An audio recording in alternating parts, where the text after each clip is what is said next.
You are most welcome to our third episode of the Sabit Conversation Show.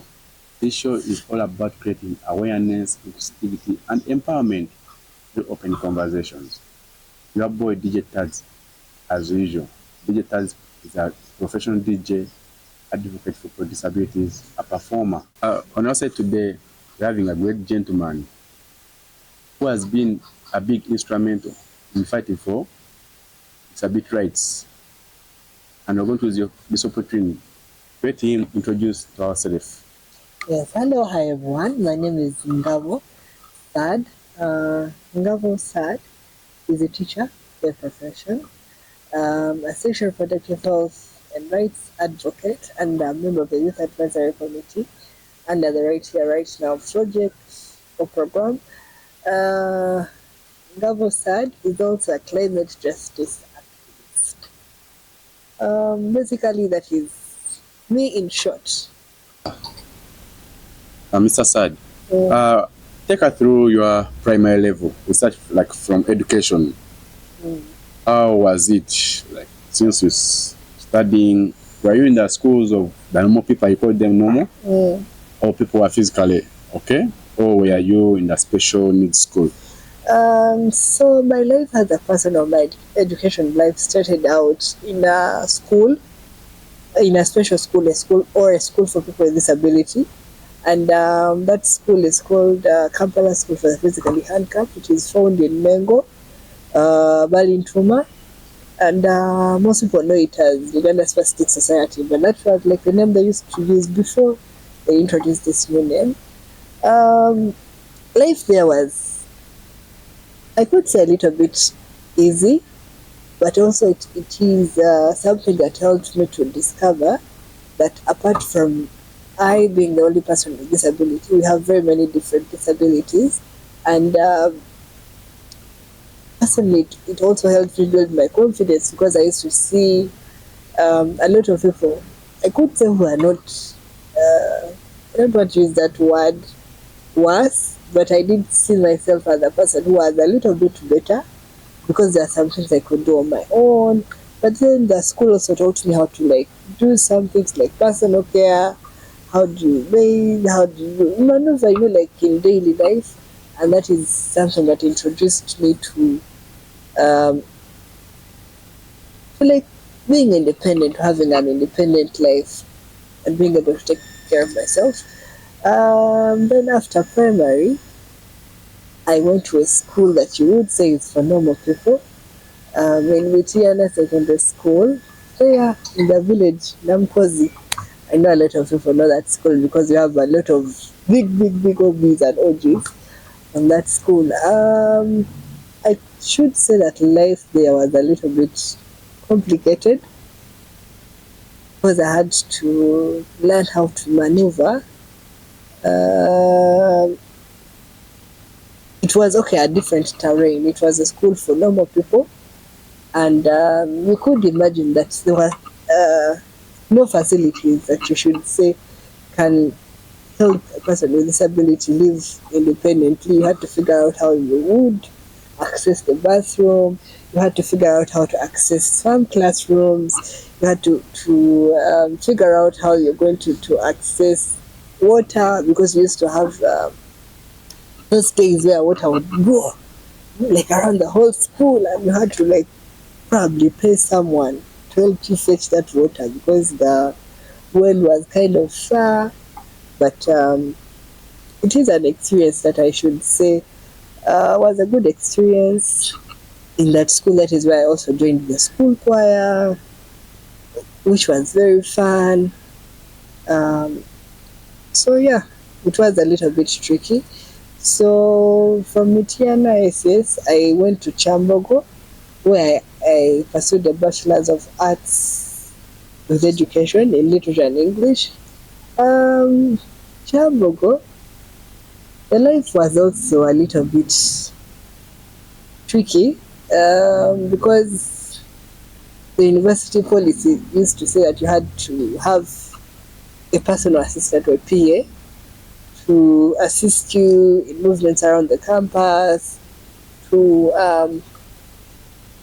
probably do some little bit of errands for you, take you here, take you there. But as a person, because I was under private sponsorship, I could not afford that person, that PA. Right. So that means that you had to do everything for yourself. Waking up as early as 6, you wheel yourself to the lecture room, bring yourself to the bring back yourself to the hostel, and it was kind of tricky also because much as Chavum has tried to be inclusive and they have tried to make sure that the university is kind of accessible to everyone, some of those old buildings are not accessible as they should be because you can imagine they were like built a long time ago, so there is no way they can remodify. And I think one of the biggest scenarios that I had was in year 1, where we used to have a lecture that was on the 3rd floor,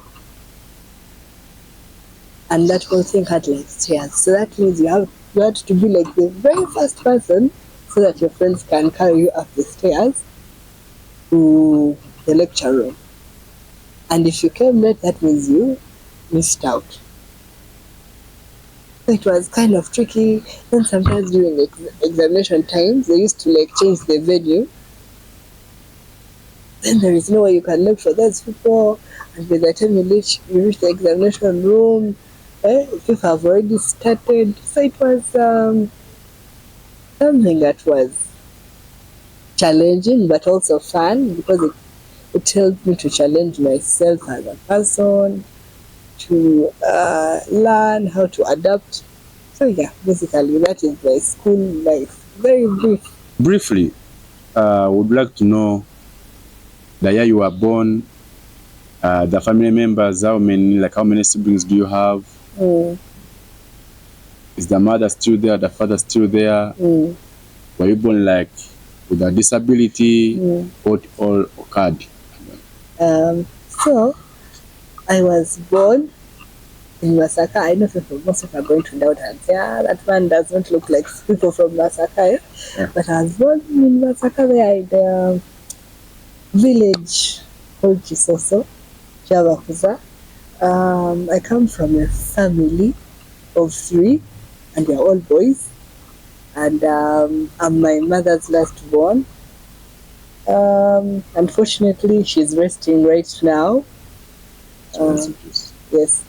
For childhood memories, I think most of my childhood was fun because I had a family that understood me, and it was majorly because my mother was this kind of woman that was so supportive to the extent that people felt like I was a normal child or a child without a disability, because she could encourage you to do things.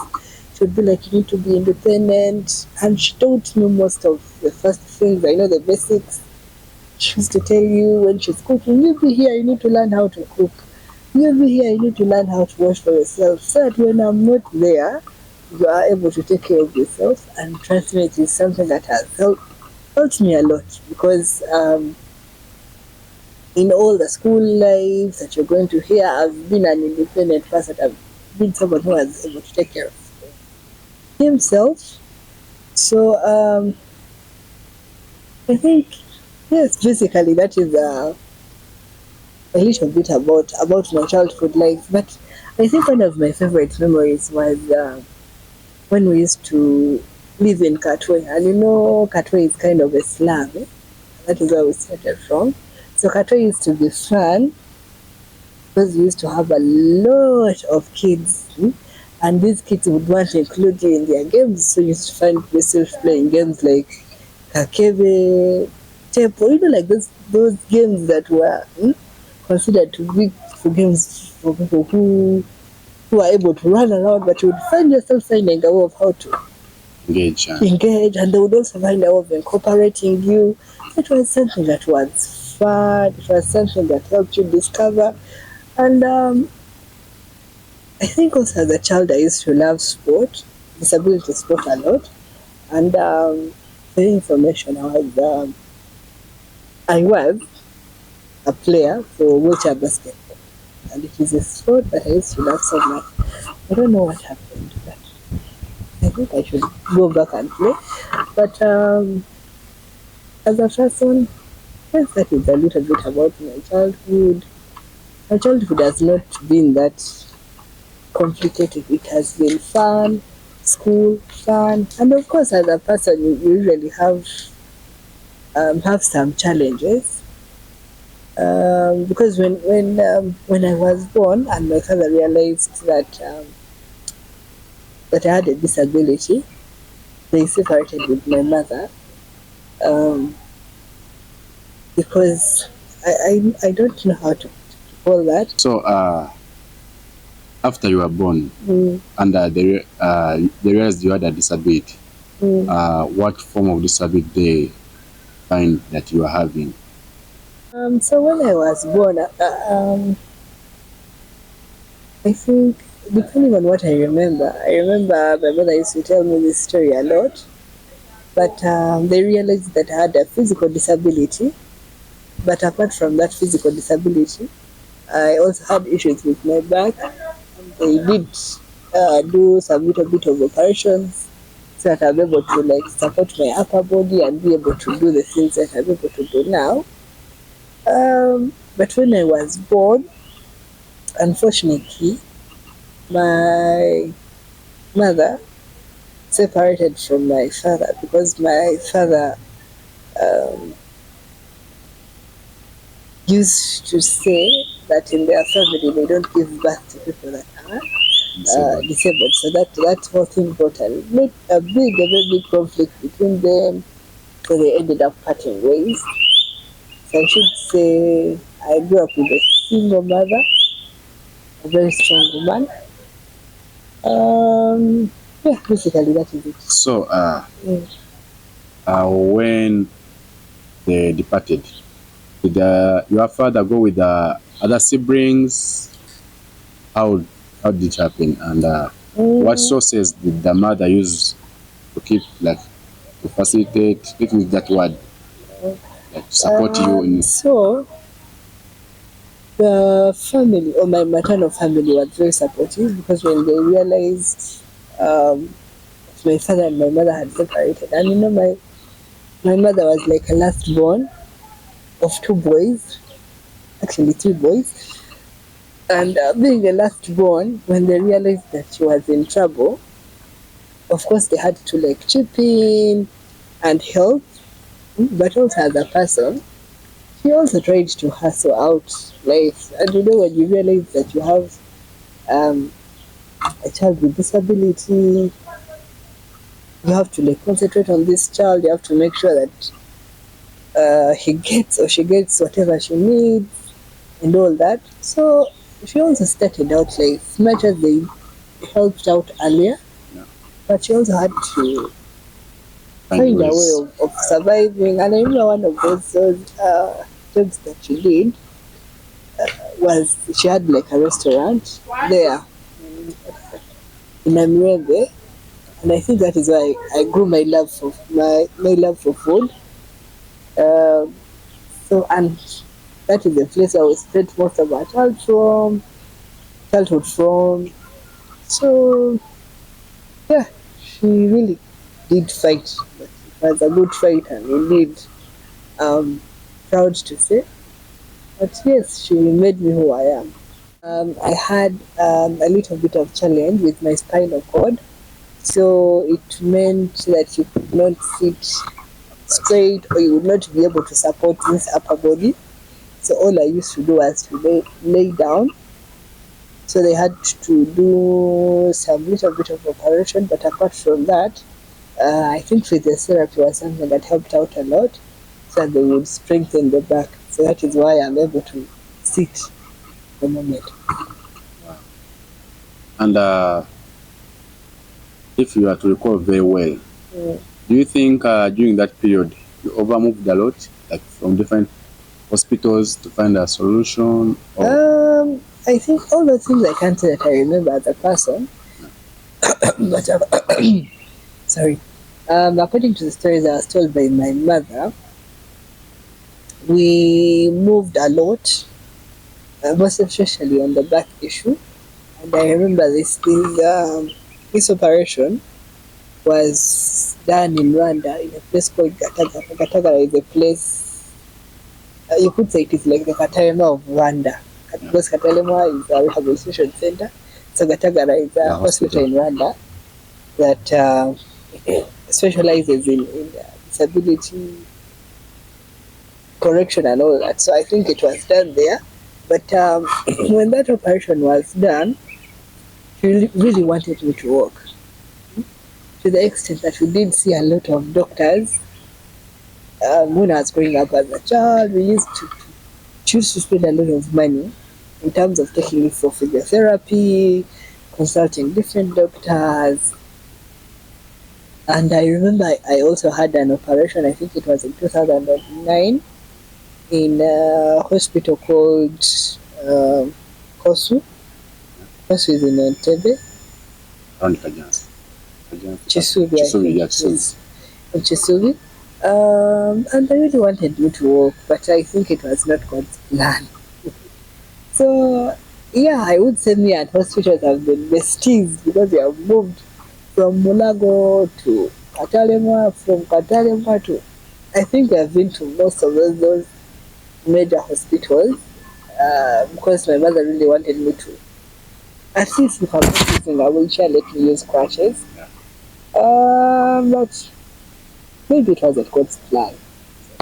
So good that is the only way. Yes. So let us first go back behind a little bit. The area you grew up from, like the area you were born in, was it having other people who are living with disability? Because there are some communities rich, one person will be staying here, another person will have to walk a bigger distance to see another person with disability. How was it? I spent most of my childhood in Kampala and in school. And as I told you earlier, that the school was for people with disability. So that is why I met most of the people with disability.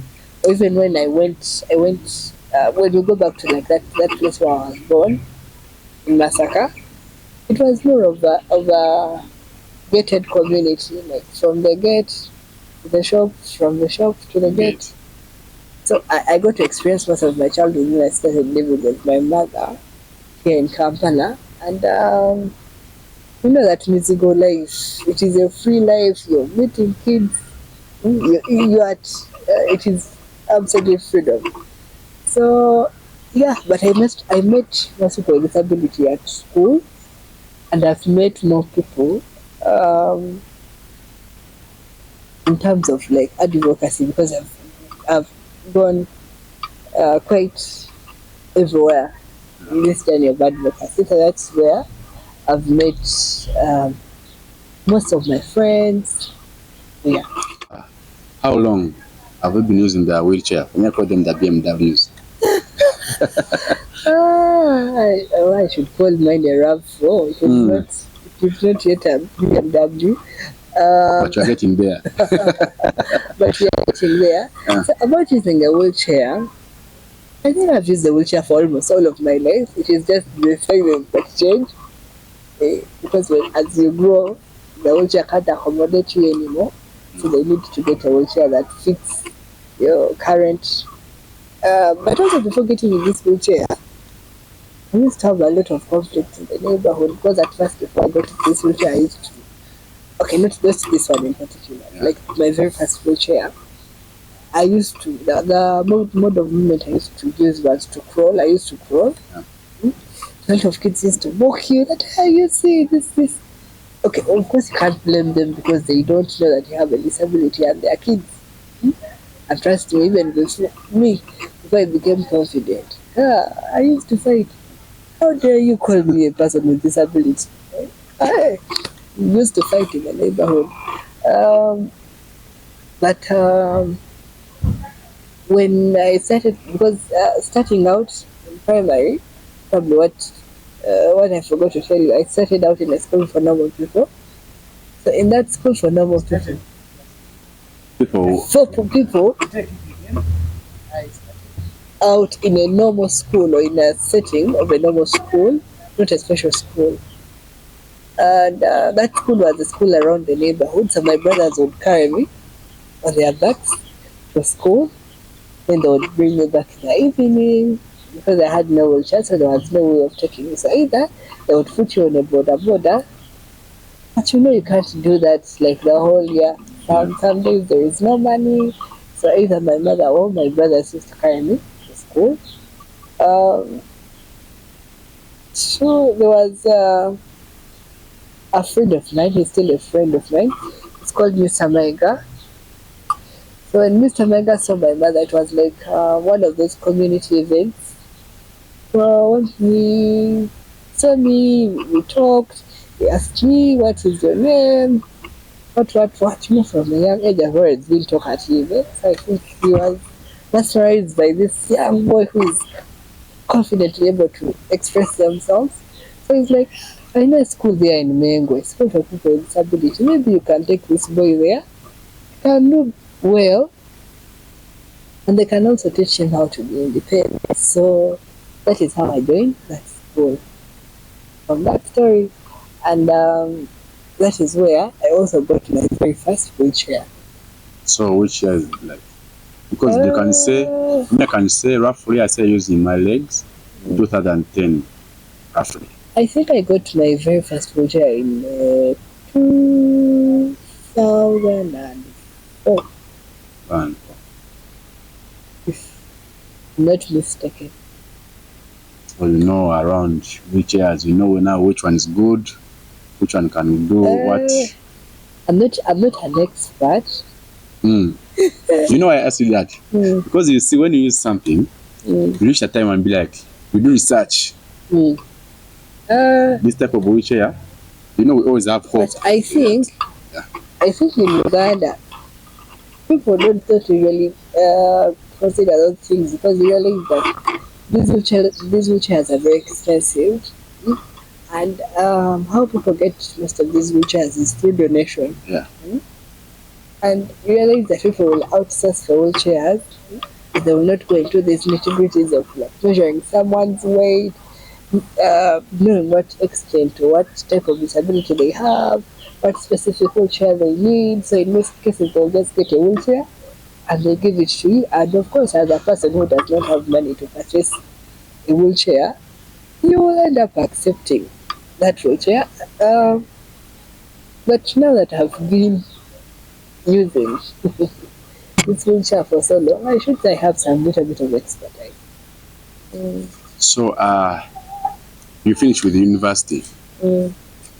Do you go back to mama's place or do you start an independent life immediately? So it is something that I used to think about a lot. Because for information, I let mom passed on in 20, I think it was in 2017, and I was in senior 5 second term. So from that moment onwards, I'm like, okay, now what next? Now that she's not here, how is life going to be like? And of course, when you're still at school, parents are supporting you. Okay, like guardians, I should not say parents, but guardians are supporting you. People are willing to chip in here and there. So it is something that I thought about for like a very long time. And I'm like, okay, now what next? Now that school is about to get done. But when I got done with school, it is something that I was used to now. I was used to independent life. Of course, I knew how to cook for myself. I knew how to wash for myself. Basically, I knew how to take care of myself, which is a major challenge among people with disability because most parents hold on to their children so much to the extent that they want to do everything for them and they forget that a day will come when they are no longer there in their lives. So nina nekibuuzo ekyoka nkizina mu Luganda. Bw'otambula eyo tolabayo omu akusanyusa oba si ekyo waladdeko n'omuntu n'akukola akabadi n'ogamba ebintu ebyo. I should not say that I've not ever been with someone. I've ever dated someone, but we did separate when they like went in another country, and I think ekintu ekyo kirina engeri gye kyannemesaamu okuddamu. Yeah, so I'm like, for the moment, let me keep it at there. But for that question, I've ever been with someone, and for the people out asking there, I'm still single, so if you have the right criteria, mwojjanga tuteesa Ndowooza muwulidde. So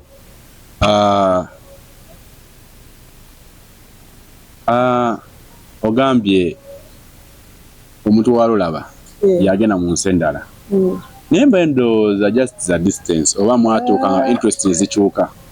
So I think this is why, like in different countries, different hustles, I should say they like lost interest. So mukulu Sadi, tuwe katono ku kifaananyi relationship yammwe yali batya? Oli yaliko obulemu oba teyaliiko? Yakuyisangamu lumu amaaso kuba oliko obulemu oba yakwagala nga wooli? So they say that if you're to go into a relationship with someone, you need to get someone who is your friend. And for this person in particular, she's a person we grew up together with. We stayed in the same community. And since we stayed in the same community, she's a person that knew me to the extent that she knew how to be assistive, how not to be offensive. And okay, she's someone who had learned my needs and had also learned her needs. So we used to complement each other. Where I can't, she chips in. Where she can't, I chip in. So it is something that we had built. But I think when she went to like a different country, priorities changed. She probably met other people. I don't know what happened, but yeah. Oh, so the question I've been wondering, we talk, but since you do advocate and other activities, how do you deal with the movement? So you realize that movement and transportation for people with disabilities is a little bit challenging. Nenga bwe nabagambye mu kusooka, then you hustler kana kambata. So I've learned how to maneuver because I've gone as far as Rwanda and came back on my own. I've gone as far as Kulu. I've gone as far as Mbale. So when it comes to public means, though it is a little bit expensive and stressing, because sometimes you go at the roadside waiting for a taxi, those people will pass you like 10 of them, but at least in those 10, one will say, let me take you. So you just need to get used to the street life, of course. So it is majorly border, taxi, bus, any other means of transport that you can think about, I've used and I still use. Because as a hustler, I've not yet got a car. So you use what you have, use what is within your means. So with the wheelchair, the taxi, the bus, you have this back part where you lay when you are seated. How do you deal with on the border? So on a border, it depends, but I can support myself. Of course, as I told you, that surgery was done, so the back is a little bit strong to support itself. So it is about you climbing on that border you sit. Then in most cases, they will fold this wheelchair and tie it behind, so it will offer some little bit of support. But if I'm not going with it, you still find a way of sitting, but you tell that person that, you know what, today we don't have support at the back, so do be a little careful on the potholes or the ramps. So, how many hours can you sit for? I should say it should be that. Okay, though it is very much tiresome, but it is something that I've got used to because I'm always seated. I do my everything seated. So I should say, depending on the amount of work that I have for that day, because I can even go up to midnight when I'm still sitting, and the kind of work that, because I've also ever taught, but it was in school practice, and you could like talk and sit for long hours. But I was able to. So as we conclude, you know, when you do, after doing the intern, the practice, it's called practice in teaching. What happened? So I tried to look for some placements, but and I'm still looking for them. Though I've not yet got an opportunity for a school to allow you to teach, because before you teach, you also have to make sure that the environment is favorable for you. So you realize that as a person, as I told you, that I'm still looking for a placement or for a school to teach in, you have to consider whether the environment will be favorable for you. Because the school where I did my internship, it was in Bishop's Branch, Hungary, and their environment is quite okay. They have ramps like around the whole school, but also classes kind of have smart boards, so you don't have to do like a lot of writing. It is more of presentation. So basically, I think that is something that has hindered me a little bit to go into the teaching bit. But with time, I want to upgrade and go into education planning, because you realize that also education for disabilities or inclusive education is not well developed in our country. So majorly that is something that I would love to focus on in future. Yes. So for a hint, just someone there may say, there's a school I know where I can hire you. Specifically, what subjects did you major in? So I'm a teacher of English language and literature. Yes. So as we come to the end of our day, of the episode, give us, we have our brothers there. They just need the motivation. They're going through a lot. You see, people with disability, they also go through a lot. But your message may also impact them. So what is that one last words you can give to our audience? Probably my last message for all my brothers and sisters with disability out there: you're a special person. You're God's perfect image. You just need to look within yourself, because all of us are created by God with a purpose. So we have a purpose that we have to fulfill on earth. So you have to look into yourself and know, what is my purpose here on earth? And once you know your purpose, trust me, you'll be unstoppable. The goal is to show this world that we are better, we can do better, we can be better, we can win.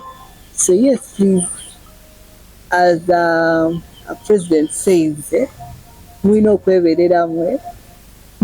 Yes, thank you. Our beloved viewers, thanks for watching. Don't forget to subscribe, share, comment, but also remember, together, united, we are strong. Help a brother to be somewhere better. Thanks for watching. Bye.